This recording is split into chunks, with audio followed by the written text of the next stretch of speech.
Hey y'all, if you're new here, my name is Sarah. I am a fourth year teacher that just recently moved from first to second grade, and today we're going to be talking about morning meeting. So I feel pretty qualified to talk about this because I'm a fourth year teacher and I've been using Responsive Classroom for the last 4 years. I also took a week-long training this past summer on Responsive Classroom because I was never actually trained on it. I just implemented it because I watched it during student teaching and the school that I started at used it. But this year as a fourth year teacher, I actually got to take the training for a full week and learn all about Responsive Classroom. It was amazing. I 10 out of 10 recommend. If you're listening and you have no idea what Responsive Classroom is a student-centered and evidence-based approach to teaching and discipline. Responsive Classroom has so many components: logical consequences, quiet time, closing circle. I'm just talking about morning meeting today because it's my favorite part of Responsive Classroom. It's the way we start our day and it's where I feel most confident, if that makes sense. In morning meeting, there are generally 4 parts: the greeting, the share, the activity, and the morning message. I'd love to say that on every single day we hit all 4 of these, but at my district, we only have about 15 minutes allotted for morning meeting when I would prefer to have 30. So when your time is cut in half, you kind of have to pick and choose depending on the day. So as I already said, the 4 parts are greeting, share, activity, and morning message. They don't have to go in a particular order. Most people start with the greeting, then do their share or activity, and then end with a morning message. Like I said, we can't always get to all 4 of these things, but we try our best with the time given. Responsive Classroom, I'm pretty sure, suggests around 30 minutes for this portion of the day, but your district might not allot that time or provide you with that time. So because of that, with the time that you have, you can kind of pick and choose from day to day. So I'm going to be talking about greetings first. I'm the kind of person that likes to do the same greeting every day of the week. So like Mondays, I always have the same greeting. Tuesday, there's always a different greeting for Tuesday, for Wednesday, for Thursday, for Friday. I find that students do well with routines and predictability. So they know on a Friday, we're going to do the foreign language greeting, or they know on Wednesdays, it's the ball greeting. Helps me so that I don't have to really prepare or plan for morning meeting. And it's also great for them because of that predictability and that consistency. If you're somebody that likes to just kind of change it up every single week, which is totally fine, or maybe halfway through the year, you want to change up your routines, again, totally up to you. I would just make sure that you come in with a plan. Right? The last thing you want to do is start off your day with this wonderful opportunity to come together and be a part of this morning meeting and not know what you're doing. So that would be my first piece of advice. I'm going to talk about some of the greetings that I do, and then I will kind of be sort of adding to this throughout the week. I don't have enough time to stay after school every single day, so I'm just going to kind of pull some things every single day to talk about. So I apologize if this seems scattered, but we'll go through each part of the morning meeting, and hopefully by the end of the week, we'll have it all together. So greetings. This is my schedule, and then I'll share some extras that I don't do that you could totally utilize. First one is pass it on greeting, or any type of circle greeting that's quick, right? Pass it on greeting is literally just saying good morning to the person next to them. They greet you back and it goes around until everybody's been greeted. Super quick. The reason I do that on a Monday is because on Monday, our share, which is over the weekend, what they did over the weekend, is a little bit longer. So again, if you're going to do a longer share or a longer game or a longer morning message, whatever, maybe plan for a shorter greeting so that you don't have this really long morning meeting. Because as important of a time as it is, it shouldn't be dragged out and really shouldn't be going over 30 minutes, I would say. So on Mondays, we do a pass it on greeting. You can customize this. You could do a fist bump greeting. You could do a high five greeting. You could be an elbow bump greeting. Anything where they're just passing it around and sitting in a circle and greeting each other is wonderful. It's quick, it's easy, it's predictable, students know what to do, and since they're sitting in a circle, they're probably not sitting next to the same people every single time. At least for me, we have assigned carpet squares, but when we sit in a circle, there's no assigned spots. If you have kids that are constantly sitting next to each other in the same spots, then you could try and switch it up and have them switch their spots for morning meeting, or you could switch it up by doing a fist bump, high five, elbow bump, whatever you want to do with them. That is our Monday greeting. Again, you can do it on any day of the week and you can switch it up. It's versatile. We love that. Next one is the Lucky Duck greeting. So in the past, I have had a can of Lucky Ducks. Right now, I have Happy Hogs. I switched it out because I wanted to change it up. So now we have Happy Hogs. So it could be the Happy Hog greeting on Tuesday. It could be Lucky Ducks. Whatever you have to use to call on students can be a greeting. So if you just have a fair can and they have numbers or names, that can be a greeting. You can put it in the middle of your circle. Teacher always starts by picking somebody so that they don't accidentally pick themselves. You greet the person who you picked out, take it out of the jar, the bucket, whatever you have, and then they go and greet the next person. I always say that if you're the last person, so that they're not sad because they don't get to greet anybody, they get to put it all back in the can, the jar, the bucket, whatever you have, and they get to greet whoever they want. And I always kind of plug and say, pick somebody who's doing a really great job at the rug. So this is another example of a greeting that you can do, super easy, no prep. You just grab your fair can, grab your lucky ducks, grab your happy hogs or your pick me pigs, whatever you have, and you put them in the center and you start it off and the students finish it. Last one I'm going to talk about today, and then I'm going to go because I've already reached my limit of staying till 4 o'clock, is the ball greeting. The ball greeting is one of my favorites because it can be really quick. After you get the hang of it and your kids get the hang of it, it can be really quick. Again, sitting in a circle. I teach them if they have not been greeted yet, their hands go in their lap, folded. And if they have been greeted, their hands go on their knees so that we can tell who's been greeted. Sitting in a circle, I will start and pass the ball to somebody. I roll it. Emphasis on roll, not throw, chuck, toss, whatever. Roll it. To a student, I say good morning to them. They greet me back. I put my hands on my knees, which means I've been greeted. That student, after they greet the next person, will also put their hands on their knees. They're looking for somebody with their hands in their lap so that they can greet that person. Once everybody's been greeted, that's the end. If you want to add an extension, which we do some weeks and some not others, you can do it backwards, and I will time them, and I will say we're going to send the ball back to who you got it from quietly without saying anything, and we'll see how long it takes us. They really like this. It's basically a challenge to remember if you can think of and remind yourself who sent the ball to you. It's great for memory. It's like they don't realize that they're working on a skill, but we're working on memorization and like being able to remember who sent you the ball. Right now our record is 46 seconds. So they're very proud of that. I told them I've never had a class break a minute before, which is actually true. I never have, but we're in 2nd grade now and we're a little bit more capable than my previous 1st graders. So that is the ball greeting. Again, super easy, super quick, no prep. As long as you have some sort of ball, I just use like a fidget squishy, any kind of ball. I have multiple of them, so I just grab a new one every week. Low prep, really no prep. And then as long as you just model it in an expected way and you show them what they should be doing, it usually works pretty good. All right, day 2, I'm back. Outfit change. I'm going to be talking about the snowball greeting. We do snowball greeting on Thursday for no particular reason. It's just part of our schedule. I usually get some sort of container, whether it's something shallow like this, or if it's maybe a little bit deeper like this. It literally does not matter what kind of bucket you keep them in. And basically snowballs, you take a piece of paper. I do not do a full piece of paper. I will rip it up.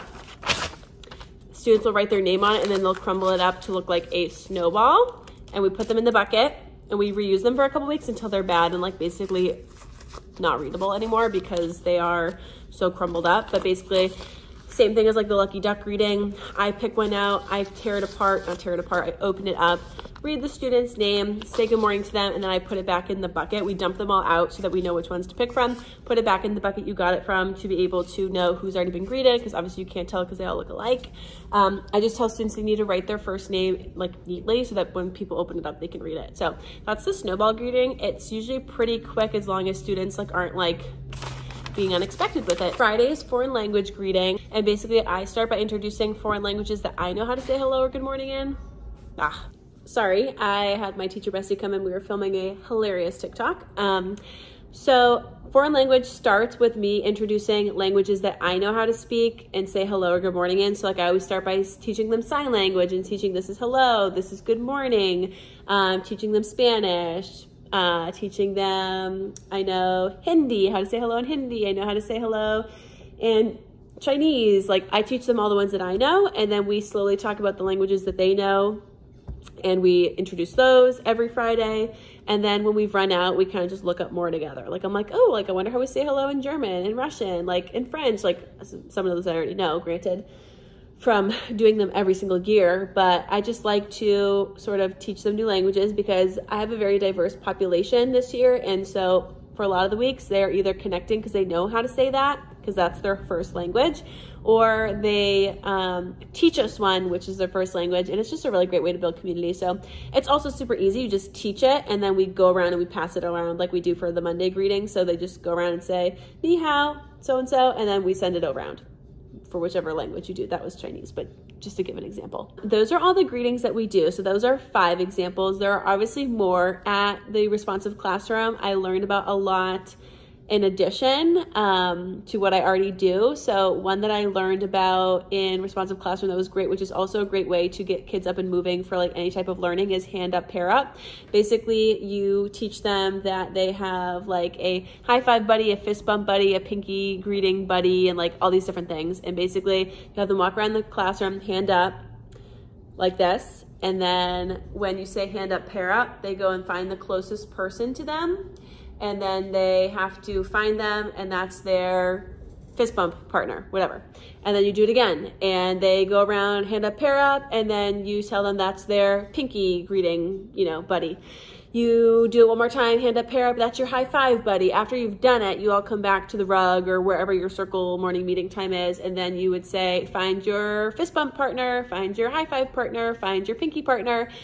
They can be different things, it doesn't matter, but it's just testing their ability to be able to find people, remember, and then seek them out again. You don't have to do that second portion. You can just do hand up, pair up, and have them moving and find somebody and then change the direction every time.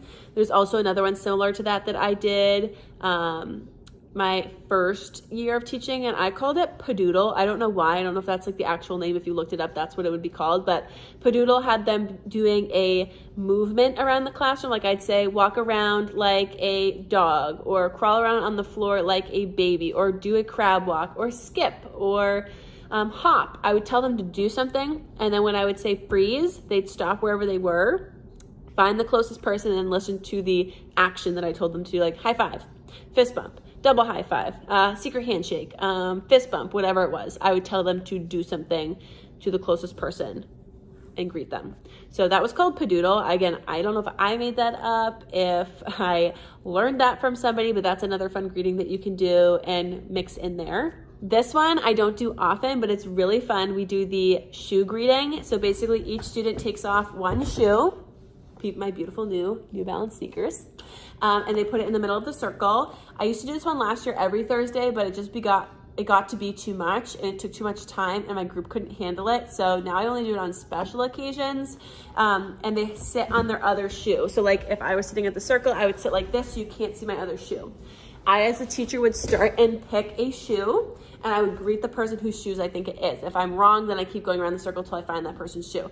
If I greet them and it's your shoe, you put your shoe back on after you go and greet the next person, because what would happen is I'd give that person their shoe, I'd say good morning to them, we'd wait 20 seconds for them to put their shoe on, and then they'd go and pick one. It took too long. So if you're gonna do the shoe greeting, or if you've done it in the past and you're like, why does this take so long?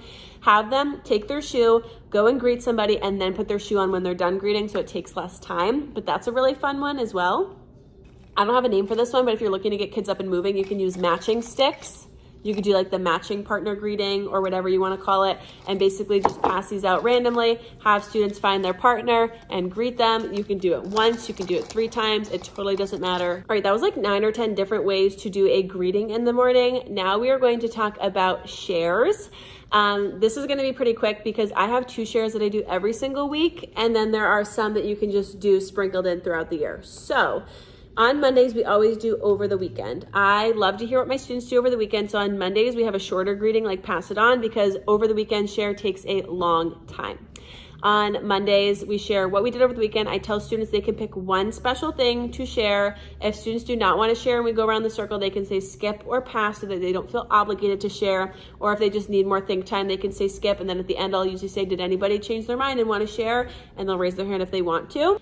If this takes too much time for you, I've had problems in years where students are just oversharing, sharing every single detail of their lives, and they are not getting the idea of like, you need to share one thing, not everything.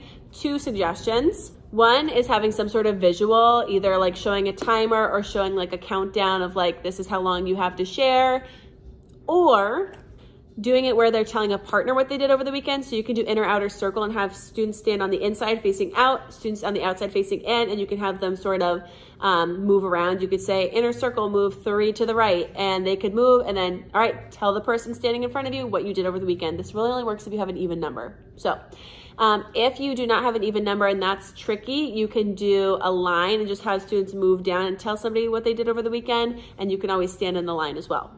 So that is over the weekend share. We always do that on a Monday. If we missed Monday school, like if there's a holiday or a snow day, we usually do it on Tuesday. And then I do something similar on Fridays. We share. Hi, are you going? Yeah. All right, see you tomorrow. Bye, honey. One of my students tutors after school and he always comes and says goodbye to me. I love him. Okay. On Fridays, we share why it's a happy Friday for us. So we get excited for the weekend. We share what we're gonna do. If students do not know what they're going to do over the weekend, I tell them to share something they'd like to do. Sometimes students come in, they're like, I have no idea what I'm gonna do over this weekend. Well, what would you like to do? Sometimes I share, I don't really know what I'm gonna do yet this weekend, but I'd really like to watch a movie with my husband, or I'd really like to go shopping for Christmas gifts. You can share something that you'd like to do or something that you know you're gonna do. And same thing as the Monday greeting for over the weekend, sharing just 1 or 2 special things that you think you're gonna do or you'd like to do. And again, if you don't have a lot of time on a Friday, Fridays are a foreign language greeting, so it goes by pretty quick because we just go in a circle. It's not like a long one like the lucky duck greeting or the snowball greeting or the ball greeting. So we have time to share for each of us. If students don't want to share, they don't have to. And if you don't have enough time in your morning meeting for everybody to share, you can always do some sort of inner outer circle or a walk the line where they're just sharing with at least 3 people. In transparency, Tuesday, Wednesday, Thursdays, we do not do a share only because I also use a part of Responsive Classroom called Closing Circle. And as a part of our Closing Circle, which happens at the end of the day, it's very similar to morning meeting. We do a question, so something like a share, and then we do a song. So in my Closing Circle, I always have a would you rather question. Like, would you rather, today it was, would you rather have a pool full of Jell-O or a pool full of liquid chocolate? Would you rather have a talking horse or a dog that can fly? Something like that, right? So we will usually do a question at the end where everybody gets to share if they want to, and then we'll sing a song. You can do those things in morning meeting. You can have would you rather questions or shares every single day, and you can do songs even in morning meeting if you'd like to. If you have more time, I highly suggest it. If you don't have a lot of time, but you have 5 to 10 minutes at the end of the day, that's Closing Circle. But we're not talking about Closing Circle, so those are the only 2 things I do for shares. If you need ideas for shares, you can just Google like would you rather questions for elementary students. Tons of things come up. I have a whole list of them now. You can also do jokes of the day. My mentor teacher does jokes of the day, so even though it's not really like a share, it gives them an opportunity to share like what they think the answer is.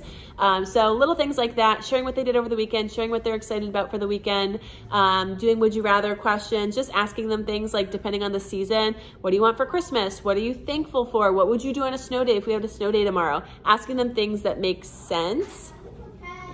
Bye.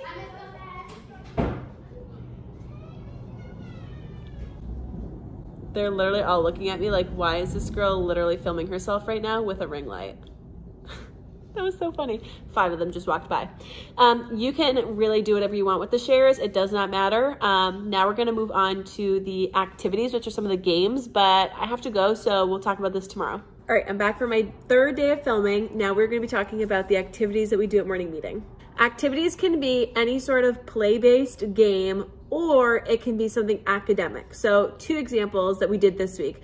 One that's just fun. We love playing Boom Clap Snatch. It is 0 prep. All you need is some sort of material. I usually use an Expo marker because they're pretty big, but you can use any kind of marker. You put it in between the students who sit on the ground. 2 go at a time. I usually do a group of 2, or you can do your whole class. I find that terrifying, the idea of that. So I just do 2 at a time. They sit facing each other with the marker between them on the floor. When you say boom, they hit their legs. When they say clap, they clap. You can do boom, boom, boom, clap, boom. You can do 1-step, 2-step, 3-step directions. And then when you say snatch, they take the marker. Whoever gets it first wins. That's just a play-based game that's fun. We do it for open Closing Circle. We do it for morning meeting. You can do it at any part of your day. It's just fun, like just doing games that are fun at morning meeting. You can also do activities that are academic based, like sight word games. You can do, this week we were learning about action verbs, so we did charades and we used action verbs, something connected to learning. I've never emphasized that because I feel like morning meeting is a time to be non-academic and just like play and have fun and build community, but I will sprinkle in little things that are academic in our morning message and sometimes in our games. Some more examples of games that my students love are Heads Up 7-Up, which you probably played as a kid. 4 corners, when you call corners, and if they're in that corner, they have to come and sit. We also love telephone. That's a super easy no prep one where you just sit in a circle and you whisper around the circle. We love, I call it Sarah Says, because that's my first name, instead of Simon Says, where we just listen to directions. And even though it's a game that's not academic based, practicing listening for directions orally is a skill that students should be working on. Some other ones that I've explained on my platform before is bumper numbers. Students stand in a circle and we think of 3 numbers between 1 and 20. You can differentiate this to count by 5s, 10s, 2s, however, depending on your grade level. And you pick 3 bumper numbers. If students land on a bumper number when they're counting, they sit. And then when you get to the end of your numbers, whether you go to 20, 10, 30, whatever, you start over. The last person that's standing wins. That's bumper number and we love it. We also play a fun game called Leader, which might have a different name for you. Leader is when everybody's sitting in a circle. We have a detective go outside of the classroom and then we pick a leader to do something with their hands or with their face or whatever. Usually something with your hands. And we have to identify who the leader is. And by we, I mean the detective. Another really fun game that they like to play is Who's Missing, where again, we will put a detective outside of the classroom. We will hide somebody behind my desk and they will have to guess within a minute who is missing. That's a really easy one to play and teach. If you have a ball, a fun one is Doggy Doggy Where's Your Bone, or you can even print out a bone as well. I usually just use a ball. And it's called Doggy Doggy Where's Your Bone. All the kids hide their hands in their lap.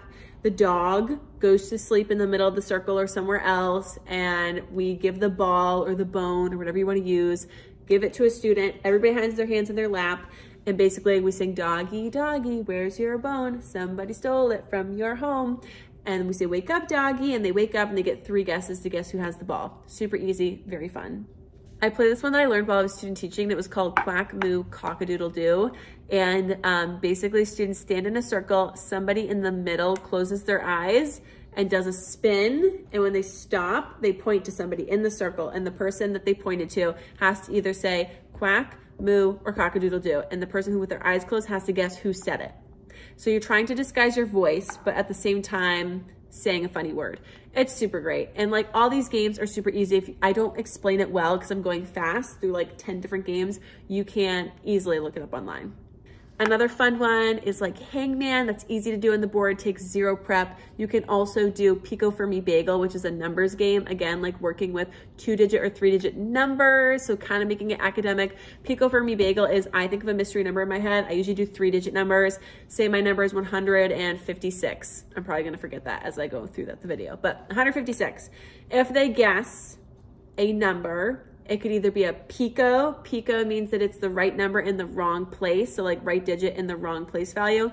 Fermi means it's the right number in the right spot. And bagel means that number's not in, that digit's not in the number at all. So if my number is 156 and they guess 216, 2 would be a bagel because there's no 2 in my number 156. 1 would be a pico because it's the right digit in the wrong spot. It's supposed to be in the hundreds, but it would be in the tens. And 6 would be a Fermi because it's in the correct spot. And then they would keep guessing until they figure out the number.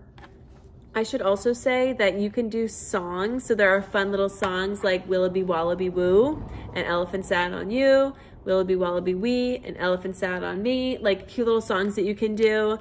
I usually do songs at the end of my day in closing circle, but if you don't do closing circle, you can do fun songs in your morning meeting as well, and that could be considered your activity. The last component of morning meeting is the morning message, and for me personally, I put my morning message directly into my slides. But some teachers do a chart paper morning message, which is also fine. That's completely just teacher preference. And then things that I will include in my morning message, I keep the same structure that students always know what to expect because I still have some, I don't want to say non-readers, but students that still have a really hard time decoding. I try and keep the morning message and make it predictable so that students can follow along while we're reading it. We choral read it, so I will stand at the board with my pointer and point to the words as we read it.